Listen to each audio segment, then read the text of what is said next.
talk about aquaponics, container gardening, or hydroponics. What fits in your school? Now, she's been teaching ag in the classroom since she started teaching. She enjoys watching her students' excitement when she teaches an ag lesson. Not only she's a teacher, but she also owns and operates Red River Pumpkin Patch in southwestern Oklahoma. So, Anna, we're going to turn it over to you, and we're going to talk a little bit about that. And you've got the slide there in front of you. Just tell Tessa when you're ready to advance. Thanks. The floor is yours. All righty. Well, thank you guys for having me today. I am Anna Wofford, and we are going to talk about aquaponics, container gardening, and hydroponic, and what fits your school. What can you grow in your school if that's what you want to do? So if I'm going to talk to you about this slide right here, and if you look in that little background there, you can see some students there, and they're holding some produce, and right behind them, there's a tower garden by Juice Plus, and that was my third grade student several years ago. That is what we grew in. We had two of them setting in the cafeteria, and that's what we did. We grew Swiss chard, lettuce, a kale, all kinds of different things for the students, and they got to take them home and taste test. And then that picture there, a little bit there in the front, that's a group of my girls this year, third grade or fifth grade girls actually, and we got a grant from the Farm Bureau ladies, and they supported our glams, which I'll talk to you about in a little bit, and they actually grew in aquaponics. So that's the reason I'm going to be able to talk to you about that today, but they got a little money to get that funded. So we're going to talk about different types of growing and what worked with us, and maybe it'll help you guys understand and figure out what's going to work for you in your school. It's okay if we can go to the next slide. I am Anna Wofford, and I've only been teaching 5 years. I did come to teaching a little bit late in the game. I do live in Oklahoma in the southwest corner. I have been teaching for 5 years. I'll be going on to my 6th year. I do own and operate the Red River Pumpkin Patch. We'll be on our 7th season this fall season, but we're not the typical pumpkin patch because now we're evolving. We're raising our own meats, fresh beef, lamb, pork, and chicken. We also have fresh vegetables. We have honeybees. We have fresh fruits. A little bit of everything going on this farm. We have our fresh eggs, a little bit of everything, but also I'm a Farm Bureau member. I also am part of the ORO board and the National Women in Ag. I've been married for 25 years. I have 2 very active daughters, 17 and 12. And if you look in that background picture there, that's me on the farm on a weekend talking to kids and educating them about a sulcata tortoise that we have here at the pumpkin patch on the weekends for the kids to learn about. And but my only passion isn't teaching kids, it's also teaching adults too. We also go to the Lawton Farmers Market every weekend to sell our meats and our vegetables. And I'm also teaching there on Saturdays, just every other month, it seems like. This Saturday, I'm teaching about beekeeping, the basics of beekeeping, and just teaching people how to understand how to care for them. And they're not pesky pests, and let's not kill them. Let's keep them alive and keep our earth healthy. So that's not all that we do, but that's something that's a passion of mine and something I like to teach others about. So let's go on to that next slide. So teaching ag in the classroom, do you teach ag in the classroom? That's a good question I like to ask a lot of teachers, because when I came aboard and I started teaching, I had a lady come, she walked past my room, she poked her head in and she said, "Hey, do you have a lunch break?" I said, "Yeah, maybe in about an hour and a half. Come meet me in the lounge. I just need 10 minutes of your time and I'll let you go back to class." Okay, no big deal. So I did what she asked. I walked in, 10 minutes of my time. She's telling me about all these cool things I can teach in my classroom. Now, mind you, I just got out of school. I was fresh. I graduated in December. They put me in a classroom with special ed kids. I'm overwhelmed. They're overwhelmed. Everybody's overwhelmed at this point. And she's telling me all of these really cool things that I can do. And the next thing I know is I can actually work with these kids and teach them about agriculture. And so I decided, oh my word, let's do this. And I did. And the kids loved it. Not only did they love it, I loved it. And so my next full year, I really engaged and I really went, head over heels with it. And I just flew with it. So, but then I started looking at their lesson plans. Oh my gosh, are they overwhelming? Yes. And were they confusing? Yes. And I thought, how can I do this? I can't teach all of this, plus the curriculum I have to teach, plus the standards I have to meet, plus every bit of that. I can't do all of this and be superwoman. I just can't do it. So I was confused. I was overwhelmed, and I can understand why some teachers just look at it and walk away from it. So that's another question I ask. Are the lessons confusing or overwhelming? They don't have to be. Pick and choose what you want to teach. You don't have to teach the whole lesson. You can pick and choose different parts of the lessons that work for you and work for your curriculum. Sometimes I just use the vocabulary because that's what I need. I do a did you know and that type of thing. And I add the vocabulary because to me, that's what they really needed at that point. Sometimes I use the full lesson because I need the whole lesson. But for the most part, I'm using the vocab, I'm using the did you know, and other times I'm using that full lesson. So pick and choose what you need for you, but don't get overwhelmed, but just understand you have those options. Does the school support you teaching ag in the classroom? When I taught at the National in New York, I found several people came up to me afterwards and said, my school doesn't support this. It breaks my heart. So I told them to start small. Start with something, start with the vocab, start with something small, something that aligns with your curriculum, and work your way up. It can be used inside your school system. And you do not have, I have come across so many school systems. I've came across some ladies that their whole school flipped into a whole ag school. They adopted the curriculum. They're doing everything. I need to move to these places because I'm like, oh my gosh, you do what? The whole curriculum is ag in the classroom. I need to move there. These are my people, but I'm not. I'm stuck here in Southwest Oklahoma, but that's okay. And I'm the only one in my school right now that teaches it. There's a couple of teachers that'll teach 1 or 2 lessons a year, and that's it. I'm the only one that uses it full time, all the time, all year long. So don't feel upset if you feel like that you can't teach this, because you can. Just start small. Now, is gardening your passion? Does anybody have a gardening passion? I thought I did. I thought I was a really good gardener. I grew up from my dad. He would sit here and garden with me. And I thought, oh my gosh, we can garden. We are good at this. Well, guess what? As an adult, not a gardener. I was terrible. Oh my gosh, I killed lots of things. I was not a gardener. You know what? I still kill lots of things. And guess what? It's okay because, I got to live and learn, and I'm learning. I'm selling produce. I'm doing pretty good right now for the time being. Insects are getting me, but I'm doing all right for now. But it doesn't have to be your passion, but you can teach the kids how to keep things alive and how to keep them sustained, at least. Would you like to teach your kids or students how to sustain themselves by growing their own food? Do you know most of these kids think their food comes from Walmart? They think it comes from a truck. They think it comes from Walmart shelves. No, it doesn't. I have a lot of kids. That's the first thing I ask around the first week of school. Where does your food come from? Walmart or the truck? The truck that says Walmart. But how does it get on the truck? Oh, from a store? But where does the store get it? I don't know. From a field. It comes from a field, and somebody has to pick it to get it onto that truck to get it to Walmart. So we watch some videos and I educate them that way, at least to get the basics down. Okay, can we go on to the next slide? So there are different options available for you. You can go hydroponics, you can go basic raised beds. That's not a bad thing. Don't think of that, because I was really working toward that. Had a grant, but a lady lost her job, or she actually moved to a different job. And so we kind of missed out on that grant.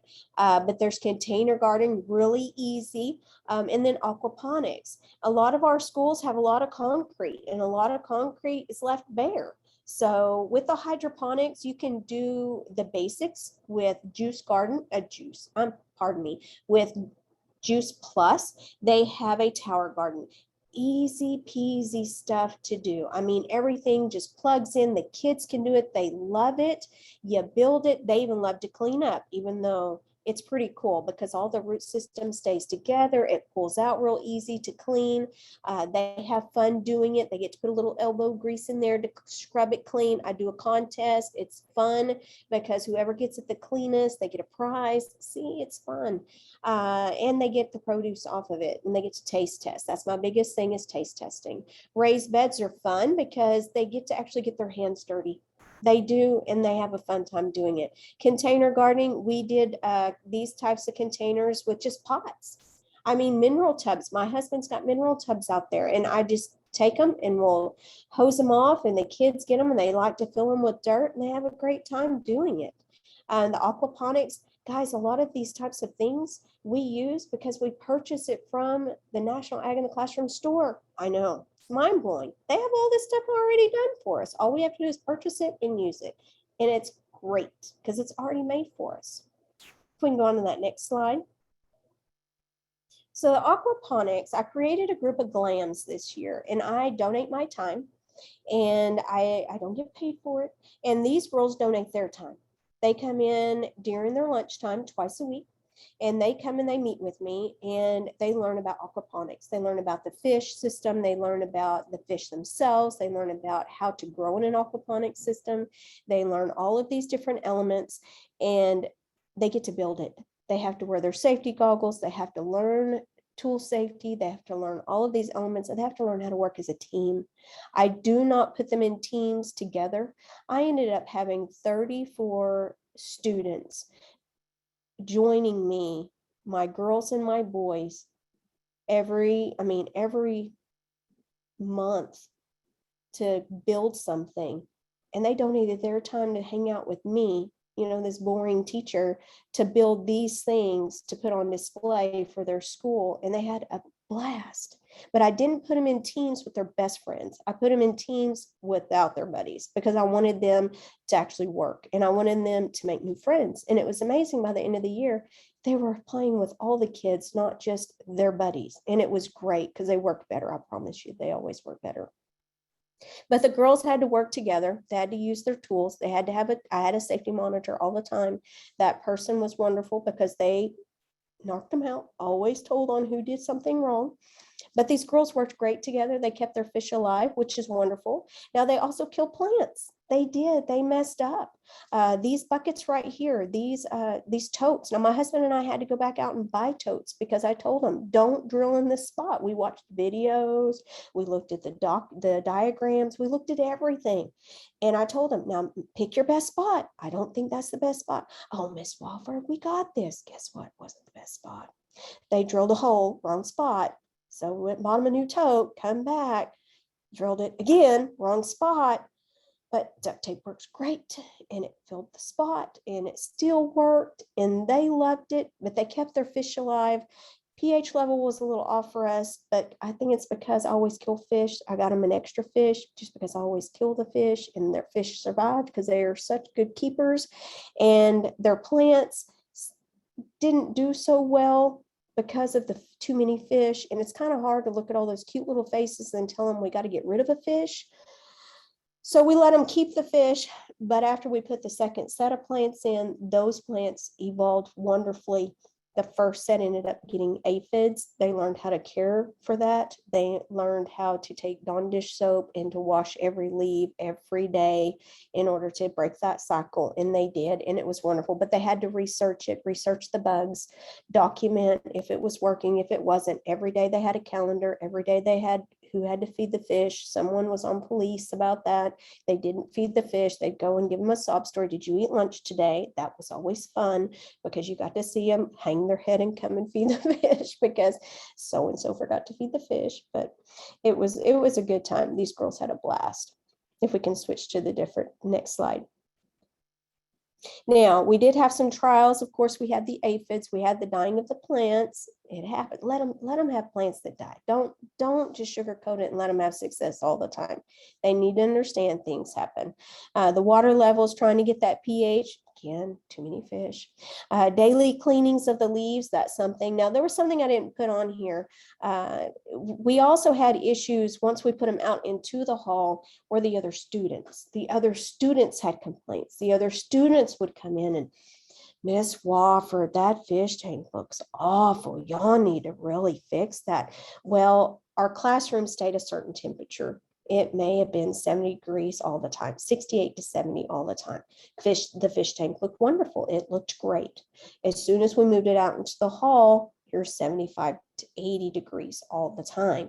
Well, a film ended up growing on the inside, an algae on the inside of the tank. And so guess what? The kids are scared. Oh my gosh, it's going to kill the fish. Oh my gosh, it looks awful. It's going to kill the fish. So all of these little kids come running into my room and telling me, I'm like, guys, you need to talk to the aquaponics girls. These are the girls, go talk to them. They went and talked to the girls, and the girls come in, they're like, Miss Wofford, these kids don't get it. It's the temperature out in the hall. I understand this. And they documented the temperature inside the tank every day, so they understood the temperature was changing. And they said, but they're not getting it. I'm like, if you want to, we'll clean the tank out at the end of the day, but it's going to take a full 45 minutes, and it's going to take every bit of us, and it's going to be hard, and it's going to be lengthy. Do you want to do it? Yes. So they'll leave us alone, please. So we did that, and it worked out great. And guess what? We didn't have kids at our door anymore. So they learned that. They learned that you got to please others too, not just yourself. But we had great teamwork. They learned their responsibilities. Tool safety, that was a big thing for me, because these kids have never touched a drill in their life. Healthy fish, healthy plants, research problems, note taking. Oh my gosh, these girls are great at note taking now. Not at the beginning, but they are amazing note takers now. And they are going to continue that through the rest of their lives. And I'm very thankful for that. I think all of my groups have done an amazing job. If we can go on to the next slide. Container garden. These girls were a hoot. These girls were quite fun. So we decided, in urban areas, it's a little harder to do some things, and you've got limited space. So we use the Space Light with this online store. And so we put a little spin on it. Now, I always put a spin on things. That's just kind of what we do. Wofford always puts her spin on things. So we decided, okay, so if we use this Space Light on the container. So I went out and bought them a pot, and we decided, okay, what happens if it doesn't have a light? What's it going to do? So I talked to the girls, and we have a big debate. Okay, what are we going to plant? What are we going to plant? Oh my gosh, every kid wants to plant tomatoes, and tomatoes are my nemesis. So we talk about it, and I there's these sweet little peas in there. Oh my gosh, I'm growing sweet peas in my hoop houses. We're going to have this great big harvest of sweet peas. I'll bring them in. We'll eat them. It'll be great. No, everybody wants tomatoes. Oh my Lantis. So anyway, my stress levels through the roof. But we plant tomatoes, but I don't read the package. That's my fault, because, didn't do it. But anyway, we planted the tomatoes, and we had the Space Light going in my room, and everything was going great. And then I know I'm thinking tomato cages, all of this stuff I've got to bring in. I've got to have all this. And the girls are like, Miss Wofford, it'll be okay. Oh, it was fine, because these were micro tomatoes. Oh, they were the cutest little things. They didn't grow very tall. They were little bitty and the cutest little things you ever seen in your life. So anyway, it was great. They knew what they were doing. I didn't know what I was doing. But we grew these cute little tomatoes. And the funnest thing about these girls was the dirt. Putting the dirt into the pots and the smell. These girls don't understand the smell of dirt and fertilized dirt. I'm telling you, they went to the bathroom 4 times to wash their hands, because this was smelly dirt. So that was fun times with them, but they understood, using fertilized dirt would help their plants. They learned that. And so that's what they wanted me to purchase. So that's what we purchased. But they also made charts on the back wall, so they could actually explain to the kids when they walk by if they wanted to read them, and the other teachers could use that to educate the students, so they knew what they were doing and what process they were using. But the funnest part about this is, once we moved them out into the hall, the tomatoes that were in the bin without the light, well, they were already dead. So they knew they had to plant something that had spinach seeds. So we planted spinach, and we moved them out into the hall, and they were starting to sprout. And I had a group of teachers walk by, and they came in. They're like, Miss Wofford, this is the coolest thing. Oh my gosh. So by Friday, we're going to have salad. Okay. You're going to have salad on Friday. Yep. We're bringing our ranch. We're doing this. We're doing that. We're going to have salad. So, okay. No biggie. We'll have a salad. And they walked out, and the girls walked up and said, Miss Wofford, we're not going to have a salad on Friday. I was like, really? Why not? They said, because it's going to be dead. I know.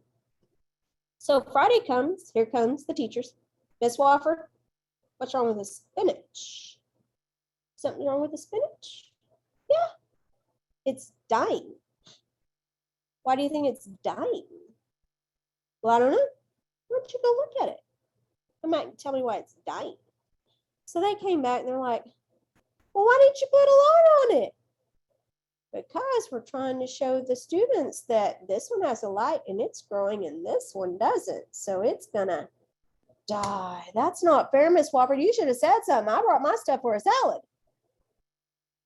Sorry, it's an educational moment. I was so excited. The kids were so excited. They were like, see, we educated you. So anyway, we were all excited. We educated the teachers. The kids were so excited. If we can go on to the next slide. And these boys, bless their souls, we bit off a little more than we could chew with this, but it's okay. We survived and we made it work. This right here in the center photo is the Tower Garden by Juice Plus. They have two now. They have the home garden, which is on the left, and the one on the right is the actual Tower Garden, the one that I use in my classroom. And they even have extensions up top where you can make this thing really tall. We've got one up top, and it is actually for microgreens, but they actually have containers where you can keep this thing going pretty tall. I don't think my school would allow me to get one very big, but we do pretty good with that. And you can grow it outdoors or in. If you grow it inside, the lighting system it has will not allow you to do tomatoes. It doesn't have the blue and purple lightings for that. So that's kind of a drawback for that. You're going to be able to do your lettuces and stuff like that. Now my kids in third grade decided, oh, Miss Wofford, we're going tomatoes. Tomatoes. We can't do tomatoes. Yes, we're going to do tomatoes. Okay, let's give it a try. I mean, they got to learn that you can have a recommendation. I can tell you it needs the red and blue lights, but you're going to say it. You can do it. Okay, so we plant them. Superintendent comes in. He's like, Wofford, this looks great. Oh my gosh. Okay. He comes in 2 months later. Wofford, walk with me. I walk with him down to the cafeteria. Yes, sir. How's it going? What happened? What happened to what, sir? Tower Garden. It looks awful. Yes. What is this? Well, the middle-ish top portion, that's kind of the kids' tomatoes. What are they doing? Well, they don't like the lighting. They're not blooming. They're not really doing anything. We're really trying to grow tomatoes, sir, but the lighting's not right. But the kids are telling me that it'll work, but it will not. Why'd you let them do it? They've got to learn, sir. Well, I was going to bring the board in. Can't bring them in like this. No, sir. Bring them back next semester. Christmas time, we're going to clean it out and go again. No tomatoes this time. Thank you. Should have told me that earlier, Wofford. Yeah, sorry, sir. So anyway, he came back after Christmas. It was beautiful. But we let the kids, they're going to figure it out. But anyway, if we would have grown them outside, it would have worked. So the boys, I wrote a grant and we decided to do a bucket tower garden. And this is an Alaskan Ag in the Classroom lesson. And I think I went to this and when I went to the national conference in Arkansas, and they really moved me and inspired me. And so the boys and I created this and we were super excited. The boys got it together. I'm telling you, now let me tell you, the momentum for fifth grade boys, not really there. I had to encourage them a lot, but they did really well. And it went really well. This little guy right here on the very front with a light, on the very bottom with a light colored t-shirt, he could put those elbows in the very top ring of that 5-gallon bucket when nobody else could. I couldn't even do it. It took me about 20 minutes just to get one because there was like 5 rings that had to go through because of the way it was built. Anyway, this little guy could pop them in like nobody's business. He was amazing. I was like, oh my gosh, Joel, here, just do them all. I even pulled him out of class once. I was like, you got to finish this because we got to be done.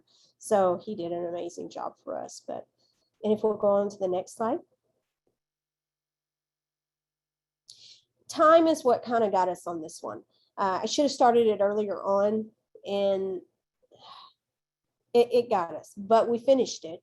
And we completed it. My husband and I had to go up a day or two just to kind of tinker with them to help them a little bit and to move them on a little bit.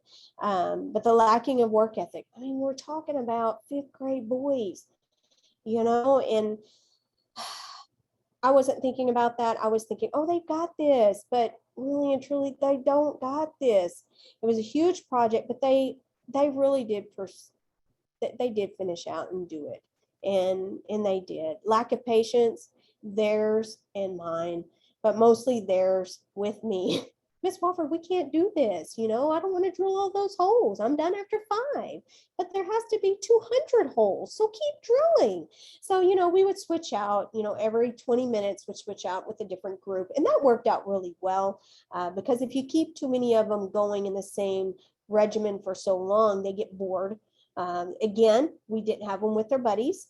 We had them split out. I even had 2 sets of twins. And so we made sure the twins were set out separate too. Just because one twin always feels like a little bit left out than the others.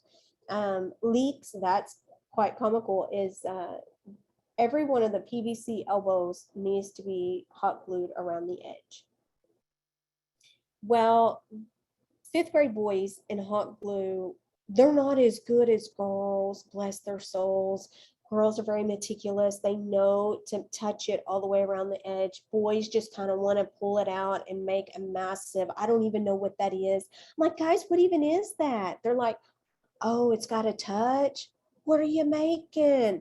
It looks like a castle, but we're not making castles. Oh, okay. So, and that's with me showing them and going back and showing them, and then they make castles. I don't know. But I had and after we got it hooked up, and it was working really well. And it was pumping and everything's going. And I get a knock on my door, and it's a little 3rd grader. He's like, oh, Miss Wofford. Yes, sir. You need to come quick. What is it? You've got a leak. You've got a big one. I was waiting for that day. I knew it was coming, just didn't know it was today.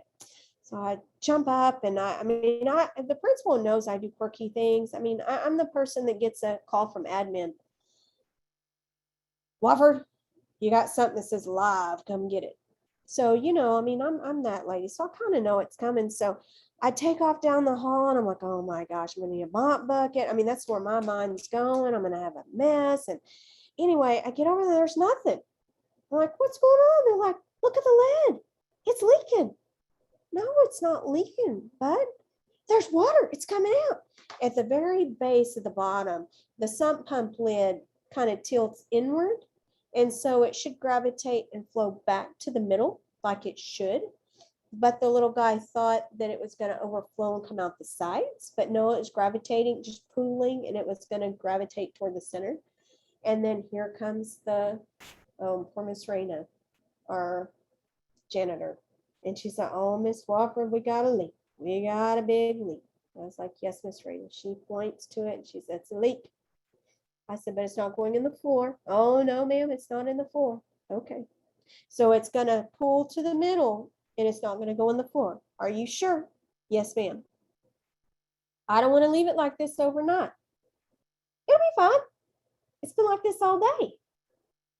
No, it has not. Yes, it has. So anyway, a lot of promises, and it went all night, and it did not leak once on the floor. I was so proud. So anyway, a lot of that. But we made it through, and it didn't leak. It did great. But tool safety, again, the boys learned whenever they were drilling holes into the buckets, don't put your knee inside the bucket when you're drilling holes. Always have a safety monitor. He caught that right off the bat. Don't drill into your knee. Working as a team, wear your safety glasses, know where to put your hands on the drill when you're drilling. There was a lot of drilling with the boys. They really loved that. Life skills. Oh my gosh, how many kids are going to be able to say, I've used a drill before when they get to high school? That many boys. I had 2 groups of boys, and I had 2 groups of girls. But patience, they learned so much patience with that. Practice, they got a lot of practice through this. Pump issues, I did have pump issues with mine, and I did talk to the lady with the Alaska Ag in the Classroom, and she did make a comment to me. We use the sump pump basin at the bottom, and she said to use the 5-gallon bucket at the bottom instead of that sump pump, and using that caused the actual filtration of the water to actually reach to the top like it should using that size of pump, because the size of pump I was using, it never would reach the top. So we had to take a couple of buckets off. So I used 2 buckets at the top plus the sump pump basin, and that worked for us without me going and purchasing another pump. I want to get a bigger pump anyway, so for that, so I can still use it with the 5 buckets on top. And then go ahead and create a new one with just the buckets and use it with that same little pump and see if that works, just because I'm curious to see how that works. I'm sure it will. I'm sure it'll do great, but it'll give us another project too, and I think it'll work really well. If we can go ahead and bump the next slide. So these are the different lesson plans that we use with my kids for all 3 different types here. And I mean, different arrays that you can use, different ones you can use with your students. And some of them are Oklahoma. And I'm sure you probably got some in your state that you can use, the different ones. And if we can bump to the next slide. Now, I also have a lot of questions that people ask me. They're like, well, where do you get all your stuff? Well, I apply for grants. I'm not the best grant writer. I'm not even thinking I'm even close to some of the people I've met just recently. But I try to research as much as I can and get it out there. And if you've got a passion for it, and this is what a friend of mine and I talked about, if you've got a passion for the grant and you put your passion into your grant, you're more than likely going to get the grant. But if you don't have your passion in the grant, you're probably not going to get it. So with the AFR, this is something that we're trying for, and we'll see. The American Farmers and Ranchers, they're partnering with the Juice Plus and the Tower Garden. AFR pays for half, and that's what they're doing in Oklahoma. Now, there is a woman on this next slide. I'm going to show you her information, and she is trying to get it to where it's across the whole United States. And she's also, if you can contact her and she will try to help you get these grants if you want to get a tower garden through AFR, or if you just want to get one through Juice Plus. She's also a distributor through them. She's amazing. Her name is Lynette, and she helped me get mine, and she's great. We love her. And also there's a lot of stuff through Tower Garden, like lesson plans and fun stuff that they also help you with too. Farm Bureau grants, become a Farm Bureau member. It's $25, and it's just great. They've got a lot of lesson plans and stuff like that that you can use too. And that's another thing with me. I don't use just Oklahoma Ag in the Classroom. I love National Ag in the Classroom too. I'll throw that out there. I've got my little matrix. I've got my little curriculum. I've got everything all in there for me, and I just click on it when I need to use it. I've got one for Oklahoma Ag in the Classroom. I use some Farm Bureau. I use a little bit of everything and partner it all together. I put a Wofford spin on it. That's just kind of what I do.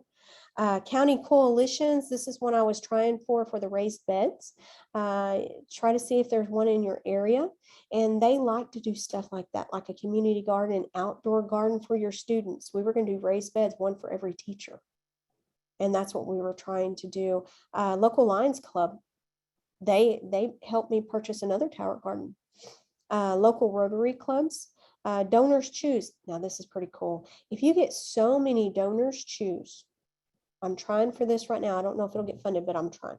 If you do so many donors choose, then you get a specialty with donors choose. And I go in, and this is what I did last year, and I do National Ag in the Classroom store. That's my dream store. I love National Ag in the Classroom store because I want to teach my girls how to make cheese, because I'm so excited this year if I can get that funded. But anyway, so I go in there and I put all my National Ag in the Classroom store stuff in there, and hopefully somebody will fund it. We'll see. But you can. It's called a special or something, but you have to have so many points in your donors choose in order to do a special. So just an FYI. And you can go over a little bit, I think over the $500 that they recommend. Anyway, just an FYI. National Ag in the Classroom grants. You can partner with another teacher if you want to get something kind of big. And Oklahoma Ag in the Classroom grants, if you're from Oklahoma, you can also do that too. If we can pop on to the next slide there. Now, this is on Miss Lynette with the Tower Garden with Juice Plus. And all of these little links that I've added here are just different links for different things for your classroom. I mean, they have lesson plans, they have logs, different things for the kids to do. They didn't have all this cool stuff when I started. They did not. I made up my stuff. The kids, when we planted, this was something cool that we did when we first started. I made, let's see, we walked down and we planted. The day we planted, I took a group photo, and I printed all these photos. I've spent a lot of money on my classroom, I probably shouldn't. So I printed that photo and we put it up on the wall on a poster board. Next thing you know, we did it again. Every day I'd take one kid down and let them stand by their little, every 2 kids got one spot where they got to plant their seeds. I think there's like 22 ports or something like that. Maybe every kid got their own. I don't remember. It's been several years ago when I was in 3rd grade. But anyhow, so we did that, and every day each kid got to stand by their port and we got to take a picture. Like I pick one kid, okay, look, 22, come with me. We go down and take his picture, and he may be on day 30 when we took the picture, but we got to see the growth of his plant. And anyway, we made a great big chart in the cafeteria, and everybody got to see the different types of growth that they did, and they got to count their leaves, they got to measure while they were down there, all that stuff, and put it in their binder. They had a calendar and they got to write all this stuff down. Anyway, it's cool. They thought it was cool. They got to write it and journal it and figure it out, and then how many days to harvest. So that was pretty cool for them. And the rainbow chart, that is pretty cool, because when they get to go in and look at the root system, the rainbow chart, their roots are colored. So it's purple, orange, green, turquoise, all of those colors are actually in the root system, and they get excited about that, and that's pretty cool. And a lot of kids like to eat rainbow chard now just because they like the color of the roots. Who knew? And that's another thing when you do taste testings, make all the kids taste test it at once. Don't let them shortchange you. Don't let little Bobby over here eat it and then let little Susie over here eat it because Bobby's not going to like it. And then Susie's not even going to try it just because Bobby didn't like it. Everybody does it at the same time, because I promise you, some of those kids will actually like it. So we do that. We do a big countdown and everything, and then everybody taste tests it. I'm kind of mean like that, but guess what? A lot of kids eat it too. Okay, if we can go to the next slide. All right, so I did have business cards at the National Ag in the Classroom Conference. I don't have them here, but always feel free to contact me if you have any questions, if I could help out for anything. If you have any questions, I'm open to that right now. If we're doing that, that'd be great. Tessa, could you go back to the first slide? I believe that actually had her email on it. Some people were asking for it. No, it didn't. There you go. The pumpkin patch, Red River Pumpkin Patch .com. Yes, you can. Mm-hmm. Perfect. Yep. So yeah, so excited about the pumpkin patch as well. We got a couple shout outs for you from the great state of Oklahoma. Everybody's pretty excited to see another Okie presenting. So thank you. We have just another minute left for any other questions. If anybody else has questions, you can drop those in the Q&A. Thank you, Anna. One of the notes I was going to say was, okay, let's talk about your grants. And then you did in depth. Greatly appreciate that. That is wonderful. So appreciate you talking about your grant. I think that's it. Got a couple other people thanking us for a great conference and those kind of things. So with that, I think we're going to go ahead and wrap up. With that, thank you, Anna, for presenting. We really thank you for your presentation. To our audience, thank you for joining us, and a very special thank you to our sponsor, the CHS Foundation. What's your email for an evaluation of this virtual conference? We do welcome your input. Keep an eye on the website and our social media channels for upcoming events. And with that evaluation website, you will get the links. That'll be links to our YouTube channel where all of these recordings will be housed. So we're looking forward to that. With that, we thank you for joining us. Early on, I talked about the Ag Classroom store, and Anna mentioned it a couple of times, and I did put it in the Q&A section for everyone. Dr. Deborah Spielmaker showed you Ag Classroom Store. Go to Ag Classroom Store. You'll find it. It's from the National Ag in the Classroom site, the Ag Classroom Store. And if you use the code virtual22, virtual and the number 22, you get 15% off anything in the Ag Classroom Store right now that you can get ready to go back to school with. One thing we do want you to put on your calendar when you visit the National Ag in the Classroom webpage is think about next year's conference. This year we were in beautiful Saratoga. Next year we're going to be in Orlando, Florida. We're trading one set of specialty crops for another, and we'll be examining the specialty crops and what goes on in Florida, plus the traditional agriculture of Florida next June. So with that, again, thank you very much. We'll look for your emails. Give us a couple days. It's going to take us a while to render all these videos, but thank you to our presenters and thank you to our audience for joining us. With that, we wish you a great evening. For some of us, it's been a long day. Thank you to all the folks behind the scene, and we thank you for your participation. We look forward to seeing you through the upcoming school year. Follow us on social media. And with that, folks, thank you very much. Have a good evening.